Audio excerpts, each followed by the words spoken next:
เลยไว้เติบเนาะโอ้พอดีเปลี่ยนแผนนิดนึงช่างเพิ่นไอ้กับบริโทรมาบอกเสร็จอยู่นี่มีนี่โอ้ได้จุดหนึ่งแล้ว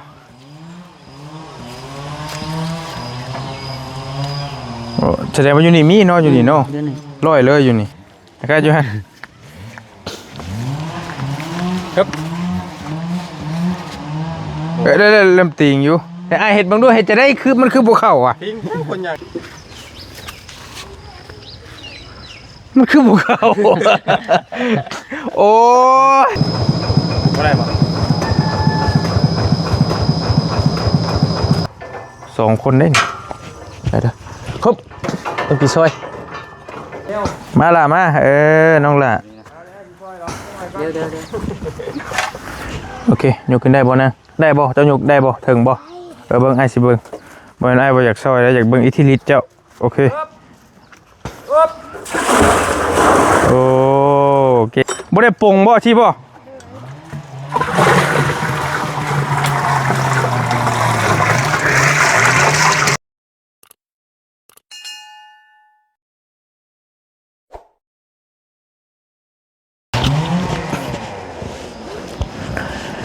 พี่น้องกับทักทายสบายดีเนาะพี่น้องสบายดีและสวัสดี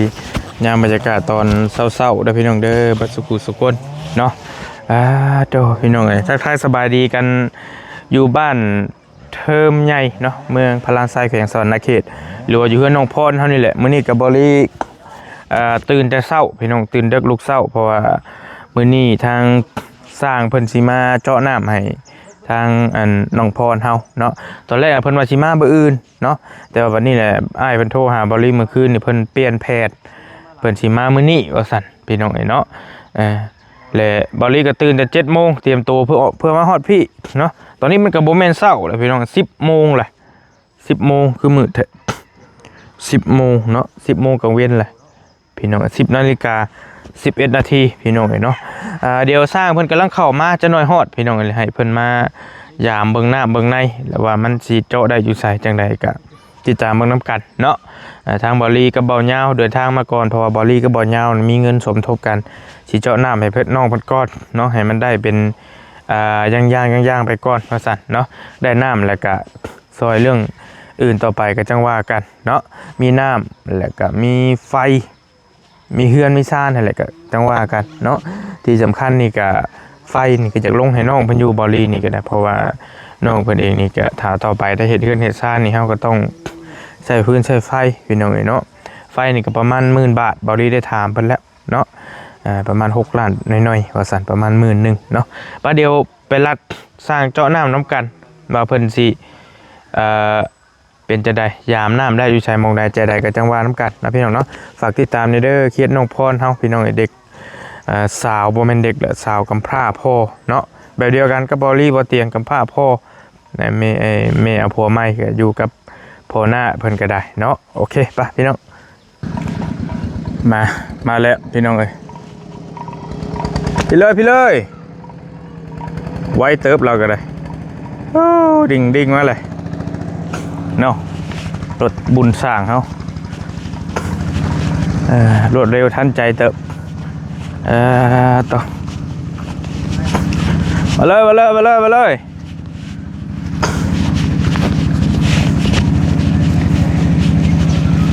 ตอนนี้ได้ตอนนี้เลยมาเรียกเข้ามา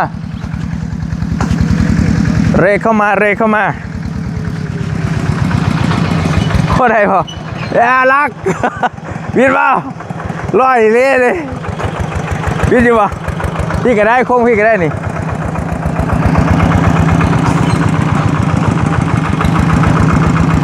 เฮ้คุณเลยป่ะนี่ลูกข้าวโอเคมาเลยไว้เติบเนาะโอ้มาแล้วจอดก่อนปิดก่อนไว้เติบเรา เหยียบ180ผู้ไว้จะได้สบายดีได้เด้อสบายดีมาจะคนน่ะนะมาสองโอเคพี่น้องเอ้ยลาพรเนาะลาพรใช่ป่ะเลยสบายดีล่ะพอดีเปลี่ยนแผนนิดนึงช่างเพิ่นอ้ายกับบริโทรมาบอกเพิ่นว่างมื้อนี้ก็เลยให้มามื้อนี้เลยมีแต่เจ้าอันนี้นี่เด้อเป็นมาเข่าไว้ชูเพิ่นกินนี่เด้อจังหน่อยเด้อมาเข่าไว้เพิ่มนี่เด้อ1เข้ากับมาแล้วบ่ทันมาเด้มาก่อนจังหนึ่งแต่ว่าวันนี้มองได้อันนี้เราบ่มองเฮาคุยกันนะบ่ลืมมันถ้าบ่มี2บ่เดี๋ยวให้อ้ายเรามายามมันก่อนทักไม่จะเด้อบ่เนี่ย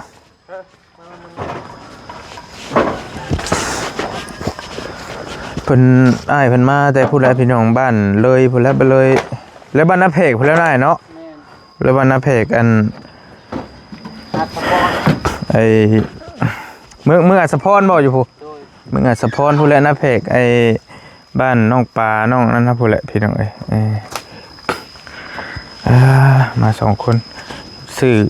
ใครอยู่เราซื้อปิ้งไก่ปิ้งหยังมาข้างนี้อยู่พี่น้องเอ้ยมาหอดประมาณ10 โมงครึ่งได้ติตอนนี้ยันในโน่นพี่อีกอยู่เบิ่งแล้วจะไงครับไม่ได้หรอกวันนี้ฮะครับไม่ได้หรอกมันกับมีนี่เนาะเขาเกียร์เขายังคือกันเนาะเนาะปวดแขนแข้งยาวมันตัวนี้มันปวดย่อขายาวแต่ว่าเฮงได้แต่เก่ามันออกขาเรายาวโพดขาเจ้านี่ยาวมันปั๊บบ่บ่ได้เลยเนาะครับบ่เลยตายโตแล้ว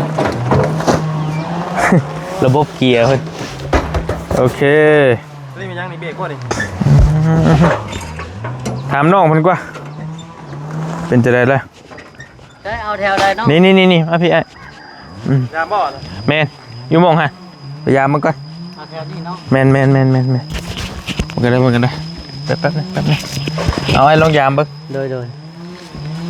ยามย่างไปได้แต่มันมีหน้ามันเป็นได้นั่นดิมีอยู่นี่เสร็จอยู่นี่มีนี่โอ้ได้จุดหนึ่งแล้ว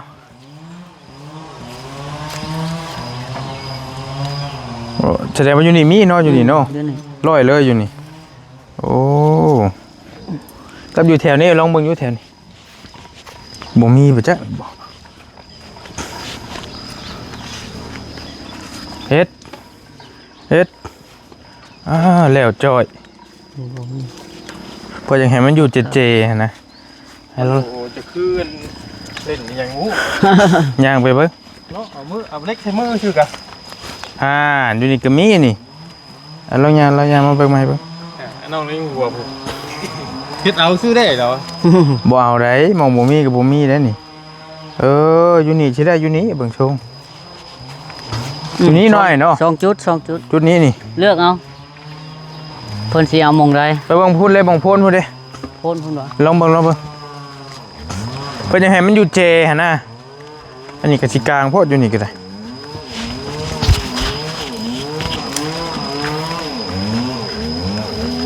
ยังมาเบิ่งมีบ่เด้บ่มีครับมีโอ้ขาดอยู่ได้ฮะได้อยู่ลองเบิ่งโอ้เฮ็ดง่อยโอเคได้อยู่นี่เลยนี่2 3บอลเล็กมวยนี่แม่นไล่โดดแม่แม่นละมันไปเองมันรู้ได้เอาสิเฮ็ดชาชิงดึงเนาะเอาลองเบิ่งเฮ็ดจะได้เอาอย่ากำบอกกำบ่แน่นยกขึ้นบ่ต้องแน่นใช่ป่ะกำลงนี่แหละกำลงที่เอาลงมาย่างมากันย่างมาซื่อๆหั่นเจ้าจับแต่ว่าบ่ต้องกำแน่นเด้อบ่ยาวเด้อโอเคเคยแล้วมันจริงหรือบ่มันเข้าเองมันทำหม่องมีน้ำนะโอเคครับใช่มันบ่จับบ่เป็นอันนี้บ บ่ได้นี่เดี๋ยวให้น้องพรมาจับดูน้องพรมาลองดูได้บ่อยู่นี่คันจุดนี่อันเนี้ย บอดี้ก่อนฝังพร้อมก่อนบุญยม โอ้ยเนาะ อาจารย์มึงด้วย อันนี้นี่ มันเป็นจังได๋นี่ โอ้โหก็ยังบอกก็เห็น เบิ่งขอเฮ็ดให้เบิ่งไหม มันก็จะเกิดสีมือวันนี้ ข่อยมันระดับปรมาจารย์ โอ้ย นี่ เห็นก่อน นี่บ่สิบอกวิธีสิบอกวิธีให้นี่ บอก อ่ะก็บอกอยู่ดินี่จับแบบนี้จับแบบนี้จับแบบนี้นี่เห็นบ่ ลืมถือกับไฟเนาะ หาดมันบ่เข้า โอ้ยเดี๋ยวเราจับจะได้วะเดี๋ยวสิบ่ โอ้เลขมาเนาะป้ายรถแล้วออกอ่ะ โอ้ใช่มันโมเมนต์แล้วว่าไอ้เนาะจับบ่เป็นบ่รู้จะได้ ได้มาอาจารย์เลย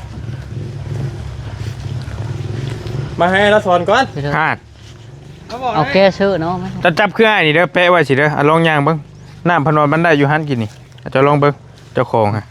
ลองไป จับแบบใดนี่ จับย่อขึ้นเดี๋ยวแต่บ่ต้องกำไว้เด้เป๊ะชื่อได้ล่ะเบิ่งขอโทษเด้อเป๊ะให้มันข้างมือเจ้าชื่อบ่ต้องกำให้มันแน่นเบิ่งโอเค ผู้สอนก็ยังไม่รู้เป็น ชี้นะนี่ชี้นะเป๊ะไว้ชี้นะโอเคบ่ต้องกำให้มันเข้าเองมันฮะเอาย่างไปบัดนี้ย่างไปหาบ่ย่างให้จับเข้ากันสิโอเคย่างมาก็อยู่ฮะครับเริ่มติงอยู่แต่ไอเห็ดบางด้วยเห็ดจะได้คือมันคือภูเขาอ่ะ ทิ้งคนอย่างเพื่อนหนุ่นกี่ แล้วเห็ดจะได้วะเดี๋ยวเราทีมกอกกันเราคือได้วะ เราเบี้ยเราเอง ปลากอกกันบัดนึงปลากอกให้นี่กอกอย่าบ่มีอันใดบ่ยาวไอ้หม่องบ่มีมันก็บ่ได้มีได้เอาโอเคเฮ็ดหาดเบิ่งให้จับจะได้บอกวิธีจับหั่นนี่ ก็จับเบาๆนี่แท้ลองวางนะ ชี้เลยเนาะเฮ็ดชี้บ่ถึกบ่ อะไรก็ได้ บอกเขาได้บอกว่าสัญชาติมันเกิดจากอย่าง มันดูด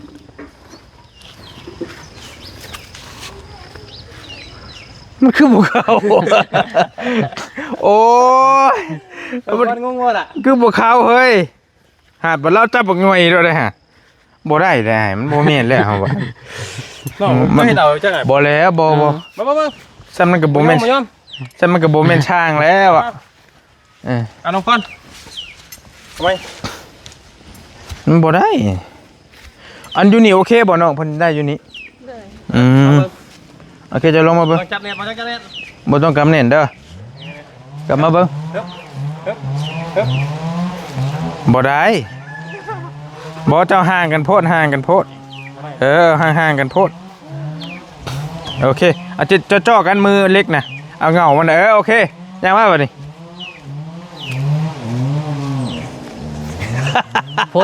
ฝนแห้งเนาะอยู่พี่เนาะ คนเฮ้ไงโอเคได้เลยไอ้มาเลยลุยเลยอยู่นี่แหละ โดย จ่ออยู่นี่เลยโอเคเด้อน้องเนาะ เอาม อง ยู่ นี่ นี่ เนาะ เนาะโอเคเพราะว่าเดนเพิ่นอยู่นี่เด้ได้อยู่ เก่งบริกันนะ Ừ. บอกเรื่องว่า เอ็ดบ่ได้เว้ยหักเอาเองอันนี้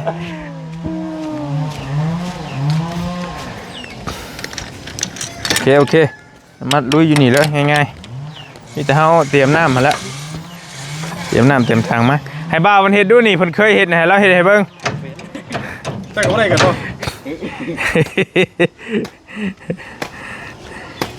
ได้แต่อ้ายแล้วนะมือมันเคยอยู่ได้มันง่อยโดดเลยพี่น้องง่ายๆเลยมองมันสิได้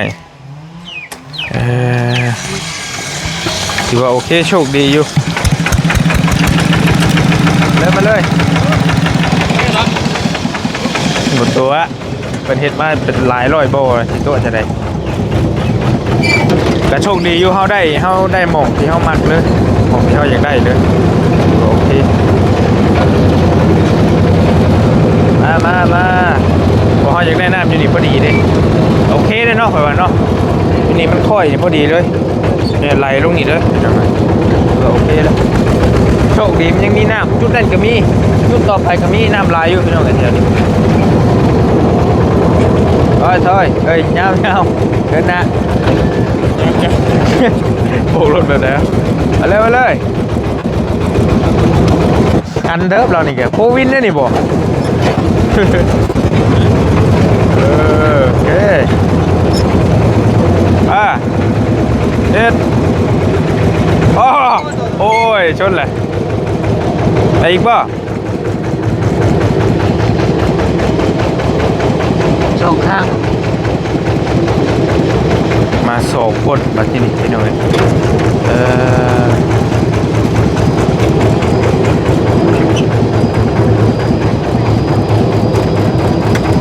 คุณแนวคำอย่างนี้เนาะคำน้องนี้ดินคนตกเด้อ่อนอยู่ เอาลงเลิกๆเด้อ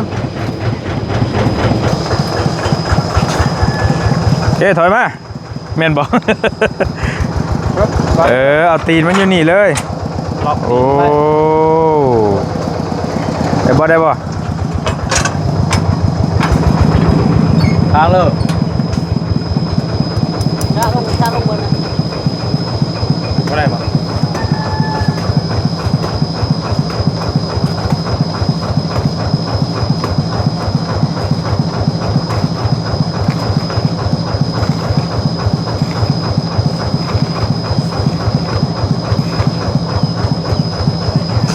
โอเคมาเลย เอาได้ แป๊บนึงสิขากันแล้วมาดิเรากำลังคุดอยู่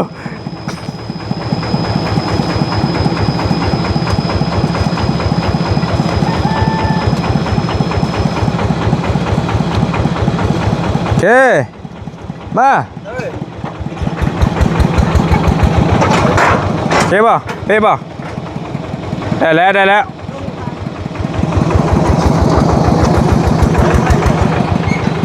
โมได้ระดับ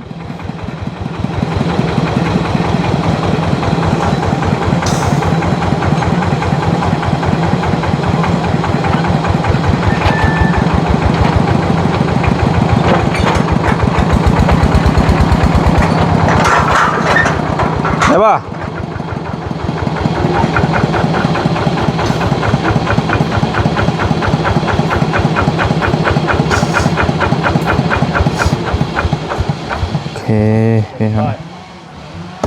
เดี๋ยว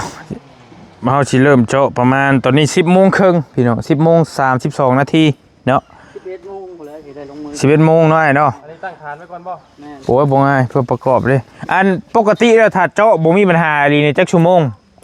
แล้วเจาะฮอดน้ำมันนะเจาะไปบัดเลย มันก็อิงตามในเปาลีมันจักสิน้ำสิตื้นสิเลิก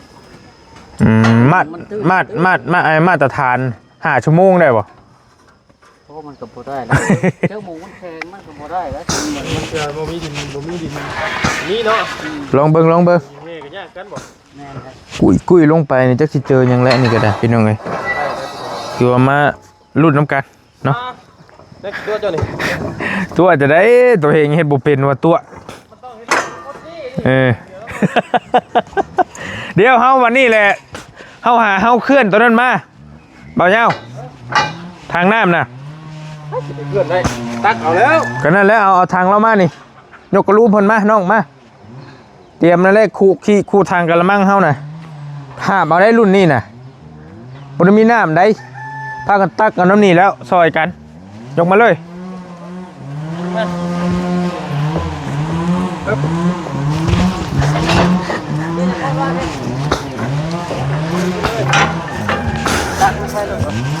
เอาไว้ห่มพี่เนาะโอเค มาแต่พุ่นรถ เอ้ยจะก็เว้าอีกกว่าไปพื้นไฟฟ้าจะเอามาแต่ใส่ มาแล้วไหลรถแล้วอีกแล้ว ได้บ่แม่นได้เนาะหมูมีได้แต่ว่าตรงน้ำไว้แล้ว แต่ว่าน้ำมีอยู่สองทางนี่นะ บ่พอเนาะ บ่ต้องตักมาอีกมันมีน้ำสร้างอยู่ใช่เขาคอยหาบมันแล้วมาซอยกันมันหารถบ่ได้มาไผเฮงเนี่ยนะหาบน้ำมาอันน้องสาวเจ้าบ่อยู่บ่ล่ะนัดไปคนละเทื่อแล้วบัดนี้โอ้ยเพราะว่านัดว่ามือฮื้อเด้ก็บ่ทันแล้วบัดนี้ กับปั๊มมันว่างได้บ่เลย บ่เป็นหยังครับบ่น้องๆเพิ่นสิซื้อดอกเด็กก็หาบซอยกันกูหาบน้ำหาบในนี่แหละมันบ่มี เพราะว่าน้ำสร้างก็ใกล้ๆนี่ดอกพี่น้องเปลี่ยนกันหามันจังบ่ได้ซื้อบ่ได้หาเงินทองเฮากับมันบ่ได้หลวงบ่ได้หลายประหยัดงบซอยกันโอ้ได้บ่2คนได้นี่ได้เด้อ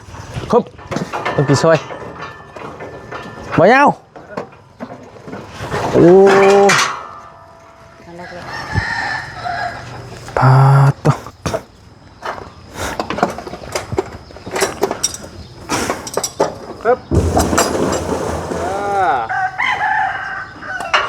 สุกแบบนึงเพื่อประกอบมีอย่างแล้วพี่น้องบ่ง่ายเนาะได้อยู่บ่ได้เจ็บท้องน้อยบ่ เบิ่งได้เฮ้ยอันนั้นก็เจ้าเปลี่ยนแล้วยังเจ็บท้องอยู่เจ็บกัน เมื่อซะไป หมูหมดลูกยังเจ็บท้องน้อย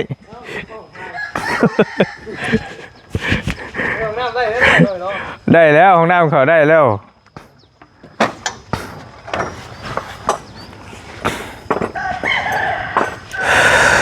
ไอ้เป็นมา2คนพี่น้องกะสิ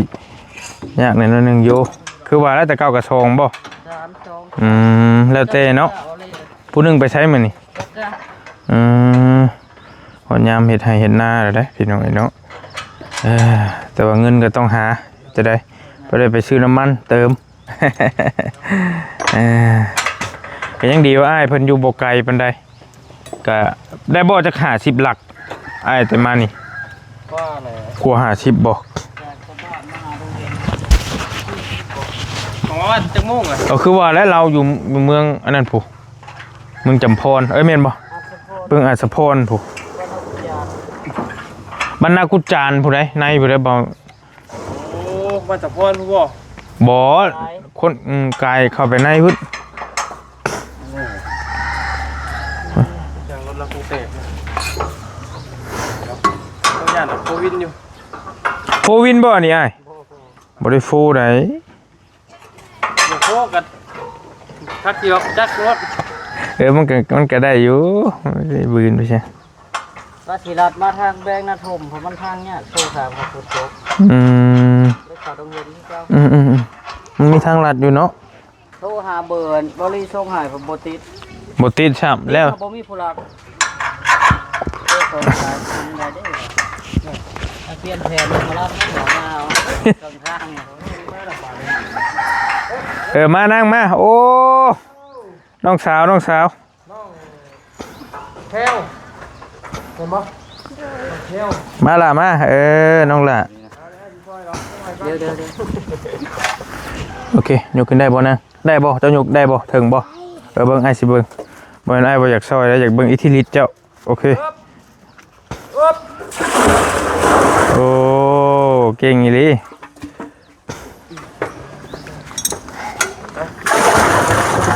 สู้เพื่อได้น้ำได้ในใช่เอาซอยกันพี่น้องเอ้ยคันว่ามันซ้ำใดซ้ำหนึ่งแล้วกิ้งมาก็ได้บ่ยาวเว้ยกิ้งมา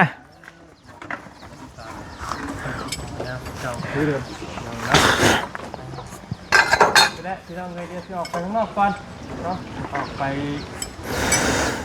พลังก่อนพี่น้องมีของมาใหม่เนาะนั่งตอนนี้คนกำลังจะ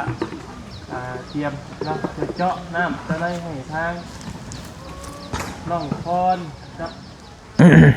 น้องแพลวพี่น้องอยู่กันน้องแพลวเนาะอยู่กันคือเจาะคือในอ่านเฮากับบ่โดนปานใดตอนนั้นก็เราเจาะก็สิบ่ายโมงแล้วจักเที่ยงนั่นก็ได้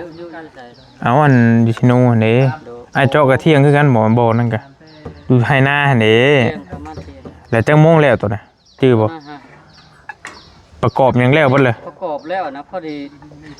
8 โมงบ่คันว่ามันง่ายคืออยู่หันตัวนั้นมันเป็นทงนาพี่น้องเอ้ยตัวนี้จะเป็นเดินอันนี้เดินเฮือนตัวนี้แต่เฮาก็บ่ฮู้ว่าสิง่ายสิยากแล้วเบิ่งนำกันเนาะคันว่ามันอยู่นี่บ่ได้ก็แม่นอาจจะย้ายไปพุ่นบ่หรือว่าจะได้ก็จังว่ากันเนาะมาล่ะมาแต่วันนี้เบิ่งอ้ายคือสิได้นอนเบิ่งชงมื้อนี้เพราะว่าชนหลายแล้วก็นอนนั่นแหละพี่น้องอ้ายแล้วฮะนอนหั่นแหละ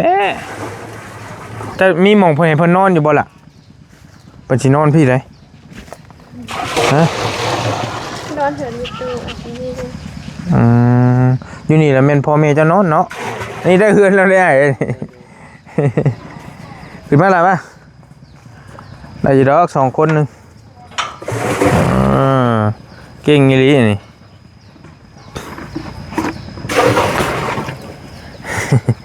น้ำในมันก็อยากหาเนี่ยพี่น้องเนาะ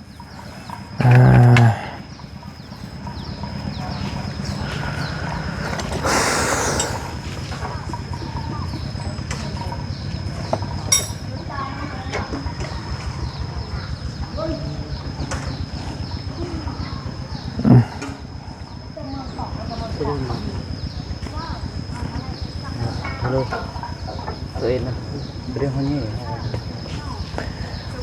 บรรยากาศอ้าวๆนะพี่น้องฮอดเนาะฝนสิตกช่วงแรงจะละมืดครึมๆมาอยู่พอเท่าระดับหนึ่ง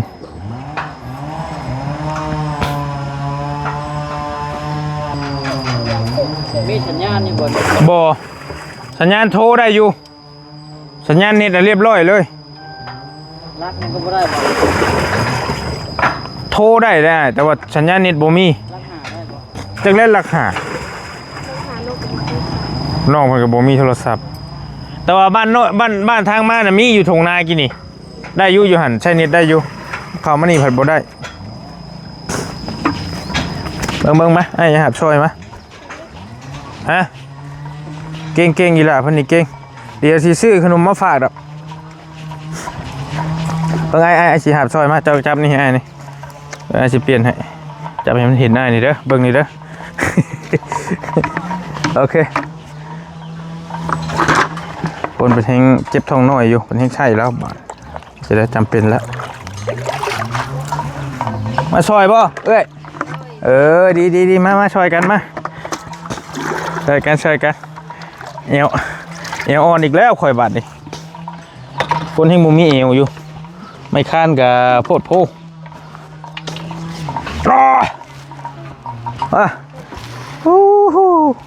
อะไรมายังมาพี่มาคนให้หมูมีเอวอยู่มาแล้ว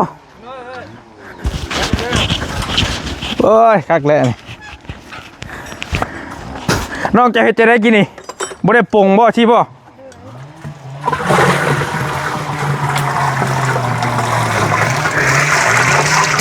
เฮ็ดได้บัดนี่ตัวนี้เฮ็ดได้บัดนี่เดี๋ยวโอ้บ่ชำนาญปานใด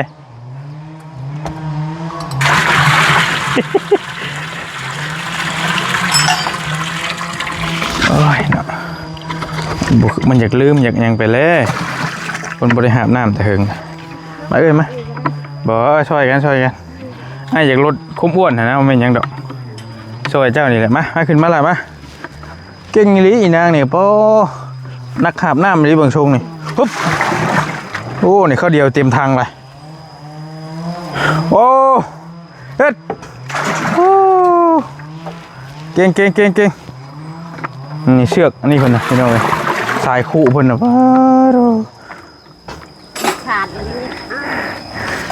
เอาตัวนี้เอาคู่แล้วก็บอกไอ้โอเคว่าอันนี้ไอ้ว่าคันชิกกิ้งมาเลยกับบ่ได้เนาะเบิ่งด้วยมันต้องซอยกันได้ละบ่นี่โอ้บ่ได้เด้เนาะเฮ้ยเนาะมื้อนั้นเฮาบ่ฮู้จุดมันไปตั้งไว้พุ่นเลยได้อยู่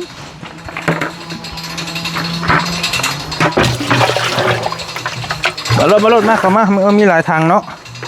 ไอ้บ่หาบก็ได้ดอกไอ้จะลืมไปสิก็ได้นี่โอ้ยของชิบ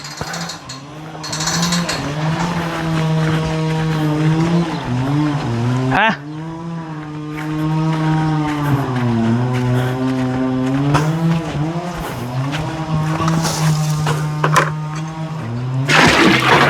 จอน้ำตู้จอน้ำผักบ่เป็นนี่ได้คือว่าคัก ชักแล้วมันสบายนี่เมื่อเอาไปชักอยู่ห้วยพวกนี้มันมีน้ำ คักบ่ อยากชักเครื่องนี่ เออ มันบ่มีน้ำนี่ ผู้มีน้ำใช่คือยามฝนอยู่ ไปชักอยู่ห้วยนี่ โอ้ไปดีเลยอะไรวะไอ้เบิ่งเพิ่นนี่ก่อนแป๊บหนึง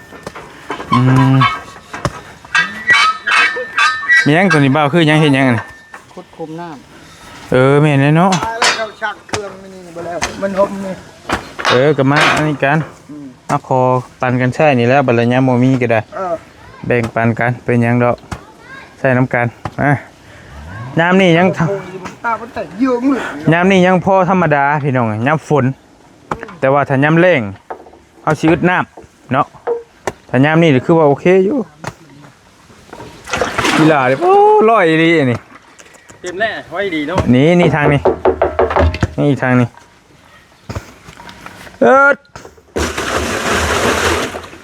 นั่งได้บ่นั่งลูกโอ้โอเค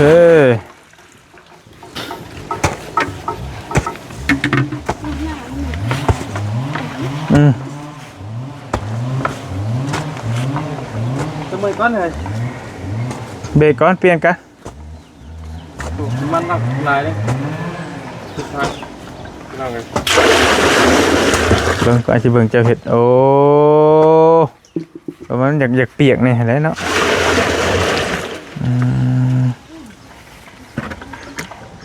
โอเค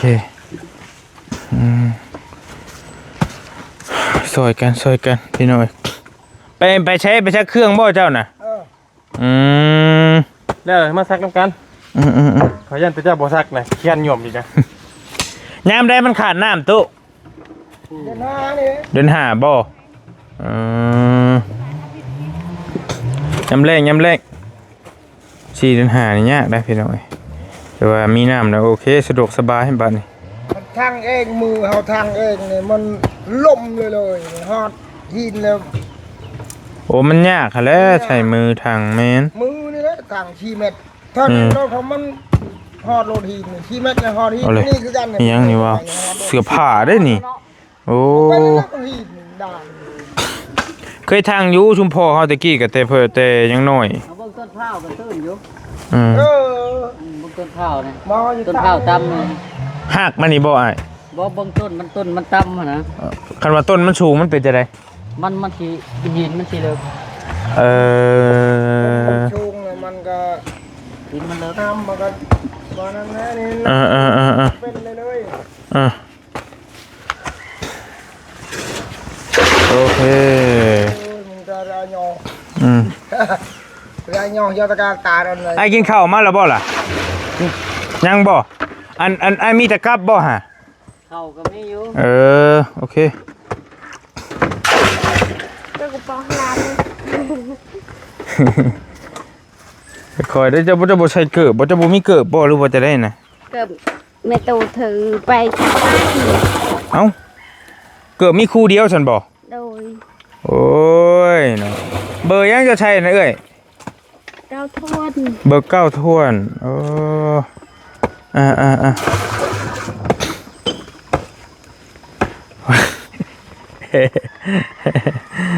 โอเคเบิ่งด้วยนางเด้อโอ้เก่งอีหลีล่ะน้อยโอเคยากเด้เด็กน้อยสิเฮ็ดงานซ้ำนี่จนหลายในเพิ่นเล่นเกมได้ซ้ำนี่โอเคมาเฮ็ดเก่งพักก่อนก็ได้เด้อนางเด้อเป็นเมื่อยก็ได้แล้วจังคอยตักกัน